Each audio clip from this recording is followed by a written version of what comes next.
لم یلد، اللہ کی کوئی اولاد نہیں،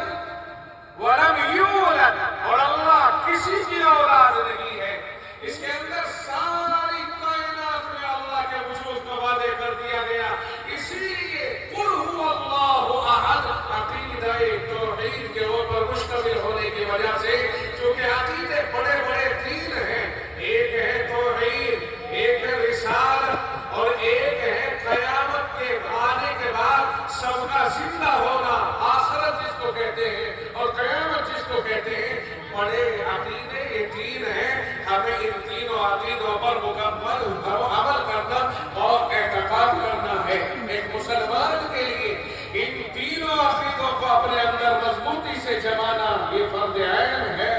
باقی تو اس کے علاوہ اور ضروری چیزیں ہیں کہ میں ایمان لایا اللہ پر، فرشتوں پر، اس کی ساری کتابوں پر، اس کے سب رسولوں پر، اور اچھی بری تقدیر کے اوپر، اور جو مرنے کے بعد اللہ قیامت کے دن اٹھائے گا اور بندے کو اس کی کرتوت پر سزا یا اچھے کاموں کے اوپر بدلہ جنت کی شکل میں دے گا،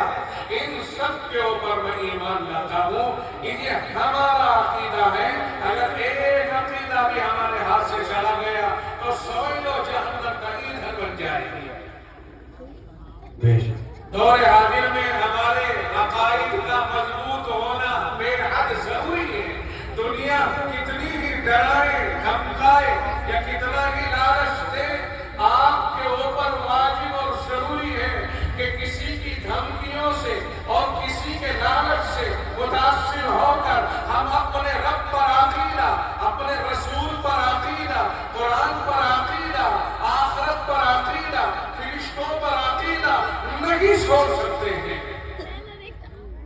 یہ جان اللہ ہی کی دی ہوئی ہے اور اللہ ہی کے نام پر ہے۔ بس جیے تو اللہ کے نام پر اور موت آئے تو اللہ کے نام پر۔ اللہ کے نبی علیہ السلام نے ارشاد فرمایا، من کان آخر کلامہ لا الہ الا اللہ دخل الجنہ، جس کی زبان پر موت کے وقت میں لا الہ الا اللہ چڑھے گا، اللہ اسے جنت میں داخل فرمائے گا۔ قرآن کریم کہتا ہے، یا ایھا الذین آمنوا اتقوا اللہ حق تقاتہ ولا تموتن الا وانتم مسلمون۔ اے ایمان والو، تم اللہ سے ایسے کرو جیسے کرنے کا حق ہے، یعنی اللہ جس طرح سے طاقتور ہے، کائنات کو پیدا کرنے والا ہے، کائنات کیا رچیتا ہے، کائنات اسی کے قبضے میں ہے، مختار ہے، وہ جب چاہے مار دے، جب چاہے پیدا کرے، جسے چاہے زندگی دے، جسے کی چاہے زندگی لے، وہ یحیی و یمیت، وہی مارتا ہے، وہی زندگی دیتا ہے، وہ الاول والآخر والظاہر والباطن، وہی اول، وہی آخر، وہی ظاہر، وہی باطن، کائنات کا وہی متصرف ہے، ہر جگہ وہی ہے، ہر چیز پر اسی کا قبضہ ہے۔ اس یقین کے اوپر زندگی گزارنا ہر ایک کے اوپر لازم اور ضروری ہے۔ لاکھ ہمیں دنیا بہکائے، لاکھ ہمیں دوسرے عقیدے دینے کی کوشش کرے، لیکن ہمارا یہی عہد و پیمان رہے کہ مولا تیری دھرتی پہ رہتے ہیں، تو نے ہمیں اتنا سنہرا وجود عطا کیا، تو للہ ملک السماوات والارض ہے، کائنات کا مالک اللہ ہی ہے، آسمان و زمین کا مالک وہی ہے، ہر چیز اسی کے قبضے میں ہے۔ ہمارا یہ عقیدہ ہے، انشاءاللہ اسی کے عقیدے کے اوپر زندہ رہنا اور اسی کے اوپر مرنا، یہ ہمارا نصب العین ہے۔ انشاءاللہ کوئی بھی طالب علم اسکول کا، کالج کا، کوئی یونیورسٹی میں پڑھنے والا، کوئی نرسری میں جانے والا بچہ، کوئی بھی اس عقیدے سے باہر نہ جائے۔ اگر اس عقیدے سے باہر جائے گا تو پھر یاد رکھنا، عقیدے سے باہر ہونے کے بعد دوسری طرف جائے گا، اللہ کے برخلاف جائے گا۔ اللہ نے جو ہمیں عقیدہ دیا، ایمان دیا، اس کے الگ جائے گا، اگینسٹ اپوزٹ جائے گا، تو پھر یاد رکھنا، اگر لالچ میں گیا تو یا خوف کے مارے گیا تو، اختیار اگر دل سے کر لیا تو پھر اللہ کے یہاں پر جہنم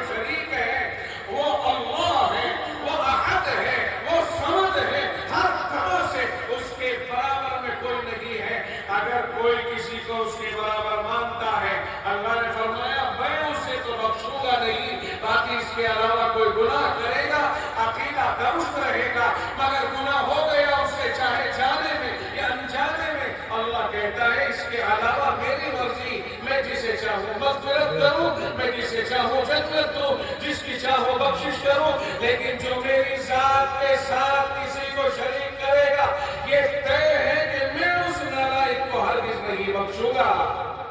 کہ اللہ نے فرمایا ہے۔ اور یہ بات مسلم ہے، یہ بات طے ہے، دنیا آج کچھ بھی کہے، کوئی کچھ بھی مانے، کوئی کہتا ہوا کہتا رہے، کہتے کی زبان نہیں پکڑی جاتی، لیکن بات یہی ہے جو قرآن کریم میں اللہ نے فرما دی ہے اس کے خلاف نہیں ہو سکتا ہے۔ اس لیے میں اپنے اسکول کے خاص طور سے طلباء سے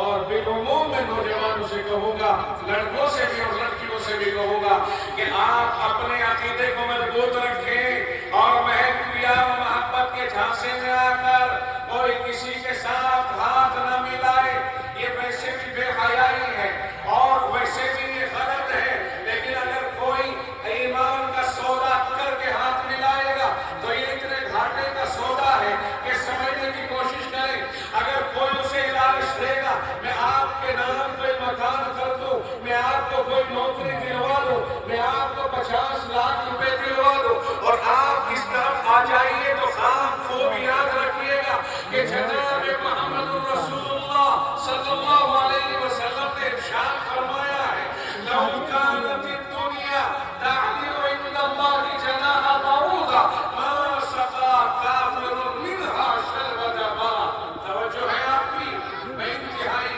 بڑی بات آپ کے سامنے ذکر کر رہا ہوں۔ اللہ کے نبی علیہ السلام نے ساری دنیا کی ویلو یہ ارشاد فرمائی کہ کائنات پوری کی پوری آسمان و زمین اور جو ان کے درمیان میں ہے وہ تمام چیزیں اللہ کی نگاہوں میں ایک مچھر کے پر کے برابر بھی نہیں ہے۔ اگر ایک مچھر کے پر کے برابر بھی ہوتی تو اللہ تعالیٰ اپنے دشمن کو، اپنے نہ ماننے والے کو، اپنی ذات کو نہ ماننے والے کو، اپنے اوپر ایمان نہ رکھنے والے کو ایک گھونٹ پانی پینے کی اجازت بھی نہ دیتا، مگر چونکہ اللہ کے دشمنوں کے پاس تو بڑی بڑی حکومتیں بھی ہیں، دولتیں بھی ہیں، انبار ہیں، کیونکہ اللہ کی نگاہوں میں کوئی ویلو ہی نہیں ہے، اس لیے کوئی ان چیزوں کو بڑی نہ سمجھے۔ ایمان بڑی چیز ہے، اگر ایمان صلاح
بھی چھوڑ دیا، چاہے انہیں لوور کی تھیلی کے اوپر تجارت کرنی رہی ہو، چاہے کچھ بھی کرنا پڑ رہا، اور آج تک اس بری سوچ کا اثر مدرسوں میں پڑا ہوا ہے۔ نہ جانے کتنے مدرسوں میں اب تک بچے صحیح معنی میں نہیں پہنچ پا رہے ہیں۔ یہ ہمارے عقیدوں کی کمزوری رہی ہے۔ اور اس زمانے میں تو یہاں تک بھی دیکھنے میں آیا کہ سب سے زیادہ قرابت اسی طبقے کے ساتھ ہوگی۔ اگر ہم نے کٹ بنائی، اگر ہم نے امدادی سامان بنایا، تو بغیر کسی مذہب کی تفریق کے ہم نے سب کو دولت لوٹائی، لیکن اماموں سے کہا مسجدوں سے بھیج دو، کیونکہ اب ان کا کیا کام ہے؟ مسجدوں سے کہا